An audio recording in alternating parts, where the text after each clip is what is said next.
Bonjour à toi et bienvenue dans ce nouvel épisode du podcast Lumière Divine. Alors aujourd'hui, nous allons plonger, parce que j'avais envie de te parler d'un sujet, donc on va plonger dans un sujet qui est fascinant mais qui est parfois aussi inquiétant. Aujourd'hui, j'avais envie de te parler du monde invisible. Beaucoup de personnes commencent, et peut-être que tu en fais partie, à ressentir des choses qu'elles ne comprennent pas. Il y en a qui voient des lumières, qui voient des formes fugaces. Il y en a qui voient des âmes, carrément, des âmes défuntes. Il y en a qui entendent des voix, qui entendent des messages intérieurs. Il y en a qui sentent des présences dans certains lieux ou ressentent des émotions très fortes sans vraiment raison apparente. Alors, je le sais pour les avoir, parce que j'ai vécu cette découverte. Je sais que ces expériences, elles peuvent être troublantes. Et la première réaction, c'est souvent quoi ? C'est souvent la peur ou le doute. Mais là, justement, je voulais te faire cet épisode pour te rassurer. Pour te dire que ce monde invisible n'est pas un autre monde séparé du nôtre. Il est déjà ici. Il est imbriqué dans notre réalité quotidienne. Et tu peux apprendre à le percevoir avec discernement et surtout avec sécurité. Je me présente pour ceux et celles qui ne me connaissent pas. Alors moi c'est Céline, moi je suis médium, j'accompagne depuis maintenant plus de 15 ans. J'ai fait à peu près, à date j'ai dû faire 1250, 1251 un accompagnement. Et ma mission est simple, c'est de t'enseigner les subtilités du monde de l'invisible, de t'aider à comprendre les raisons de ta venue dans cette vie, te permettre d'apprendre à sécuriser tes énergies, à les stabiliser, à les maîtriser et de t'accompagner sur ton chemin de lumière divine. N'hésite pas, dans la description, je t'ai mis un lien pour découvrir mon univers. N'hésite pas à y aller et à voir tout ce que je peux te proposer. Alors, l'erreur la plus courante, c'est de croire que l'invisible est ailleurs. Alors, beaucoup pensent que le monde invisible est un autre monde. Un endroit secret, caché, qu'il faut atteindre par un rituel, un voyage astral ou un rêve lucide. Une personne, par exemple, qui voit une lumière étrange dans sa maison, elle va se dire « Oh, mais c'est un fantôme !» Ou une autre qui va entendre une voix intérieure et elle pense qu'elle devient un petit peu folle ou qu'il devient fou. Mais en réalité, le monde invisible est une dimension vibratoire de notre réalité. Il ne nécessite pas de voyage pour l'atteindre.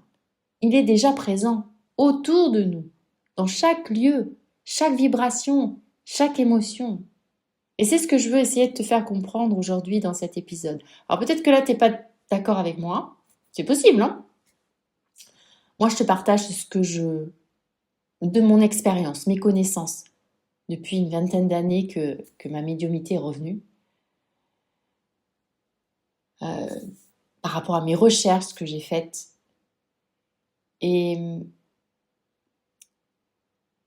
je ne suis pas là pour te convaincre véritablement, mais pour te montrer que tu peux faire confiance à ce monde. Parce qu'il fait partie de toi. Pour moi, je suis persuadée que nous sommes à la fois des êtres terrestres, mais aussi des êtres divins. Et donc, notre partie terrestre voit notre réalité d'aujourd'hui, donc ce qu'on voit aujourd'hui, que tout le monde voit, la réalité normale, on va dire, entre guillemets. Et puis, cette partie divine qui est en nous, qui, elle, a des sens, des capacités extrasensorielles qui sont différentes de nos capacités physiques classiques, de nos 5 sens par exemple, qui sont différentes de nos 5 sens, et qui nous permettent de voir autre chose, de voir encore plus en profondeur. Mais je vais t'expliquer tout ça. Et, et comme nous sommes les deux facettes, hein, nous sommes à la fois dans ces deux mondes, même si pour moi ils ne font qu'un, et bien de ce fait-là, nous sommes capables aussi d'appréhender ce monde invisible dont nous avons parfois peur. Et c'est ça que je veux te démontrer aujourd'hui. Donc n'hésite pas à me mettre en commentaire ce que toi tu en penses après avoir écouté cet épisode. Prends le temps de m'écouter et après, n'hésite pas à me mettre en commentaire si toi aussi tu penses que nous vivons dans le même monde. Que le monde de la visite fait partie de notre monde. Voilà. N'hésite pas aussi à me poser des questions si tu n'as pas compris quelque chose. Surtout, n'hésite pas, moi je réponds à toutes les questions, il n'y a aucun souci. Alors, donc, je te disais, pour moi, il est déjà présent autour de nous, dans chaque lieu, chaque vibration, chaque émotion. Je te donne des exemples concrets. Par exemple, tu entres dans un lieu qui est chargé en émotions et tu ressens un frisson. Tu ressens peut-être une tension, un mal de ventre, un mal de tête, que sais-je. Ce n'est pas un danger matériel. C'est la perception de l'énergie résiduelle des expériences passées dans ce lieu.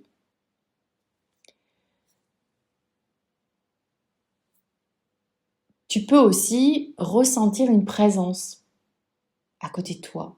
Et cette présence, tu la sens rassurante, tu la sens agréable, bienveillante.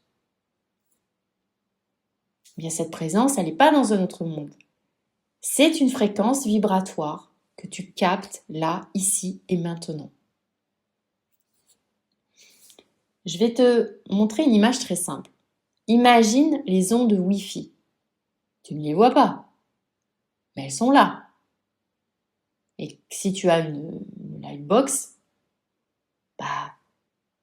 tu peux les percevoir quand tu allumes ton ordinateur. Tu vois qu'il y a des ondes Wi-Fi. Ok ? Eh bien, c'est exactement pareil avec le monde invisible. C'est là, mais on ne les voit pas forcément, on n'entend pas forcément, on ne ressent pas forcément. Pour moi, c'est une question de perception, pas de lieu. Le monde invisible n'est pas géographique. C'est, je dirais, une sorte de couche vibratoire, un niveau de conscience que certains commencent à percevoir. Tu peux ressentir l'énergie d'un lieu, d'un objet, d'une personne, même sans les voir. Tu peux capter des informations qui ne sont pas perspectives par les sens physiques classiques, et pourtant tu reçois l'information. Par exemple, tu rentres dans une maison après un conflit familial, tu vas ressentir une lourdeur, une tension dans l'air. Ça me fait penser, une fois je suis allée visiter un château. Moi, là où j'habite, c'est une région à 1001 châteaux. Il y a 1001 châteaux. Et je suis rentrée dans un des châteaux pour le visiter. Et à un moment donné, on se retrouve dans la partie dressing du château, parce que c'est un château qui avait été habité récemment aussi. Et là, mais une lourdeur. Et en fait, ce que je me suis aperçue, c'est qu'à cet endroit-là, il y avait eu des cris, il y avait eu des conflits, il y avait eu même peut-être un peu des bagarres. Et je voyais un homme et une femme. Mais c'était d'une lourdeur. Et dès que je quittais la pièce, j'allais dans l'endroit, c'était plus léger, plus calme. Tu vois, par exemple, ça peut être ça. En fait, on ne voit rien. Moi, je ne voyais rien. Enfin, si, je voyais des choses, mais rien avec mes yeux véritablement, d'accord ? Je ne voyais rien, mais je percevais les vibrations. Par exemple, quand tu médites et que tu sens, je ne sais pas, un frisson le long de ta colonne vertébrale, bien cela, ça peut être ton propre corps énergétique qui s'aligne avec une fréquence plus subtile. Ce que je veux te faire comprendre, c'est que ta perception ne quitte pas le monde réel. Elle s'aligne sur une réalité, mais beaucoup plus large.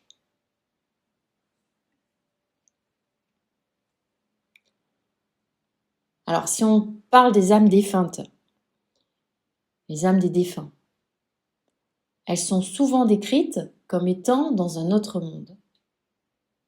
Alors moi qui fais des passages réguliers tous les jours, hein, d'âme défunte, ben moi je te dis qu'en réalité, elle reste proche de notre monde, mais sur une fréquence que nous ne percevons pas toujours. Quand tu sens une présence qui est douce, qui va peut-être te guider lors d'une décision difficile, bah ça pourrait être l'âme d'un proche, par exemple. Quand tu sens une sensation d'apaisement ou une intuition très forte, ça peut être un contact avec une énergie bienveillante.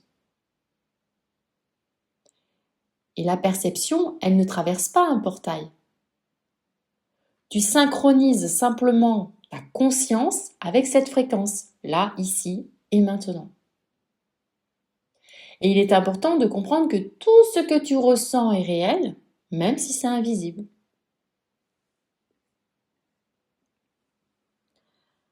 Alors oui, ressentir, voir, entendre, je te le conçois, ça fait peur.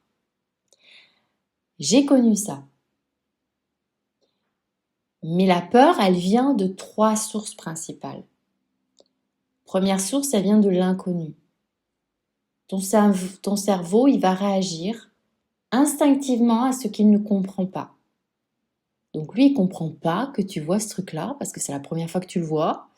Tu dis, mais qu'est-ce que c'est? Ou la première fois que tu le ressens, que tu entends. Ça me rappelle une fois, j'étais dans un magasin de jouets. Je regardais les jouets avec mes enfants, et tout à coup, je regarde une poupée, et là, j'entends « Coucou ». Mais la peur que j'ai eue, j'ai eu une peur.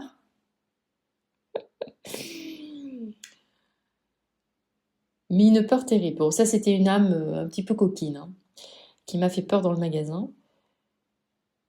Pourquoi j'ai eu peur? Parce que c'était l'inconnu pour moi. Et que mon cerveau, lui, comme il ne comprenait pas qu'une poupée pouvait me dire coucou, alors qu'elle ne parle pas, la poupée, eh bien, du coup, forcément, il m'a créé cette peur.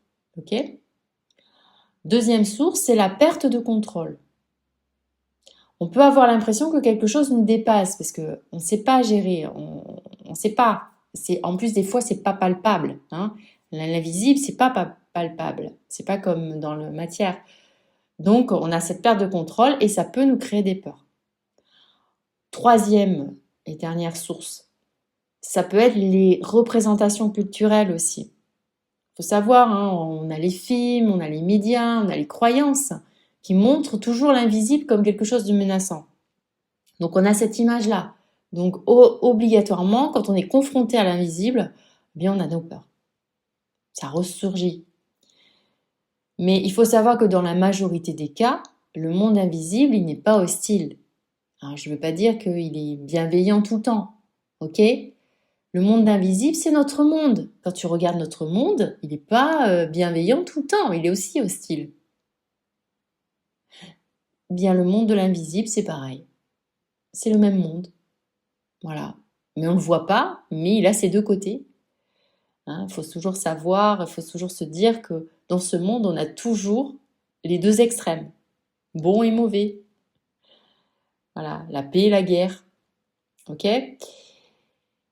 Et en fait, la peur, elle naît surtout de l'absence de cadre et l'absence de compréhension. Moi, je sais que quand j'ai compris, au fur et à mesure que j'essayais de comprendre cette partie invisible qui s'offre à moi, eh bien, à un moment donné, plus j'étais dans la compréhension, dans l'acceptation aussi, hein, et dans le fait que j'ai bien compris à un moment donné que ce côté invisible était essentiel pour moi, pour avancer sur mon chemin, pour me sentir plus alignée avec moi, pour comprendre qui j'étais, eh bien là, au fur et à mesure, les peurs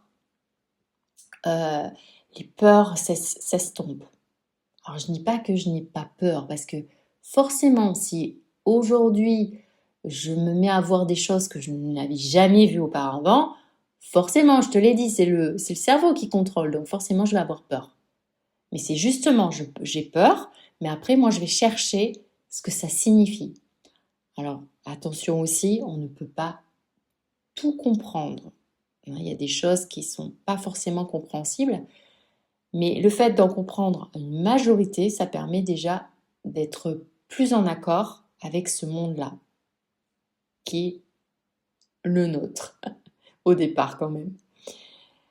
Alors, par exemple, si tu ressens des présences dans ta chambre, qu'est-ce que tu vas faire? Tu vas paniquer.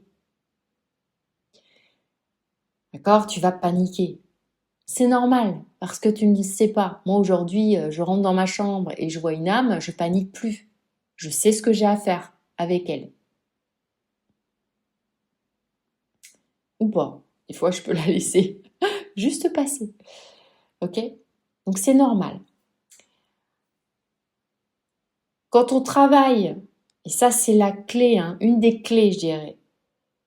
Une des clés, c'est, même j'en ai deux clés, c'est comprendre ce que tu perçois et rester ancré. Ça, c'est deux clés importantes. Et puis, nous sommes déjà des êtres invisibles. Nous avons tous des aspects invisibles. Les pensées, les émotions, la mémoire, l'intuition, l'imagination. Si tout cela est invisible mais réel, pourquoi serait-il étrange que le monde invisible existe aussi? Le visible est seulement une partie de la réalité. Le monde invisible est une couche supplémentaire qui enrichit notre perception de la vie. Par exemple, tu ressens le stress d'un collègue avant même qu'il te parle. Tu sais qu'une décision est bonne sans raison rationnelle. Ça, ce sont des indices que la réalité invisible est déjà là, interconnectée avec ton quotidien. Je vais te donner un exemple concret d'invisible.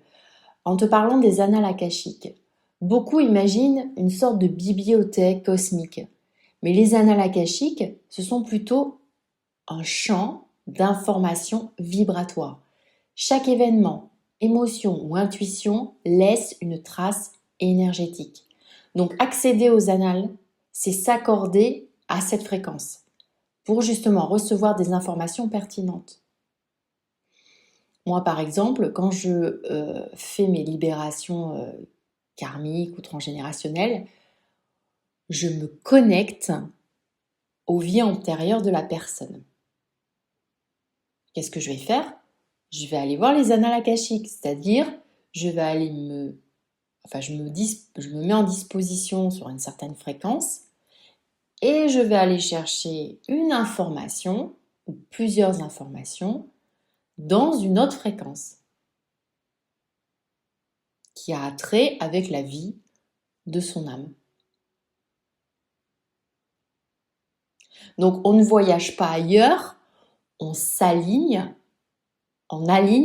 notre fréquence, je vais y arriver, on aligne notre conscience avec une information subtile qui est déjà présente ici. Il faut que tu imagines que tout est interconnecté. Émotion et énergie des lieux, présence des âmes, information des annales akashiques. Ressentir ces dimensions complètent ta perception. Il ne s'agit pas de fuir la réalité, mais de la voir en plus grand. Par exemple, si tu perçois l'énergie d'un lieu historique, tu peux comprendre peut-être intuitivement son passé. Le monde invisible, il est partout autour de nous. Et il est intégré dans la trame de la vie. Donc, comment vivre avec ces perceptions?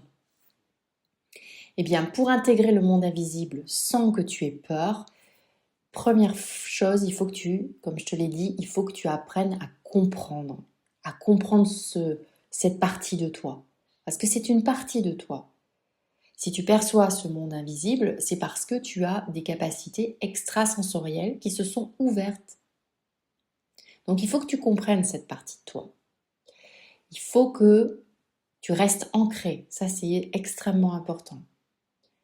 Il faut aussi que tu apprennes à observer, mais sans te juger. Il faut que tu apprennes aussi à mettre des limites. Hein.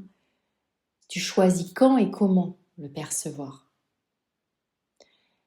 Il faut que tu apprennes à discerner. Est-ce que c'est une émotion? Est-ce que c'est une énergie? Est-ce que c'est mon imagination?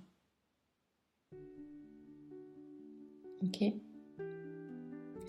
Donc moi, ce que j'ai envie, véritablement, c'est que tu retiennes ceci à travers cet épisode. Que le monde invisible n'est pas séparé. Il est ici, autour de toi. Il fait partie de ta vie. Tes perceptions subtiles ne sont pas des anomalies, elles sont des portails vers une compréhension plus complète de la réalité.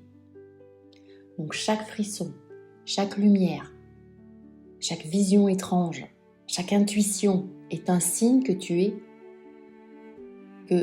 même que tu es connecté, mais que tout est connecté, que tout est vivant et que nous faisons partie d'un même tissu énergétique. Vraiment, prends le temps d'observer, prends le temps de ressentir, prends le temps d'intégrer, tout en restant ancré dans ta vie quotidienne. Ça, c'est extrêmement important. Voilà. Donc, merci d'avoir écouté cet épisode. Et si tu sens que le monde invisible s'ouvre à toi, eh bien, accueille-le avec curiosité, avec confiance, avec discernement. Et je te dis à très bientôt pour un prochain épisode.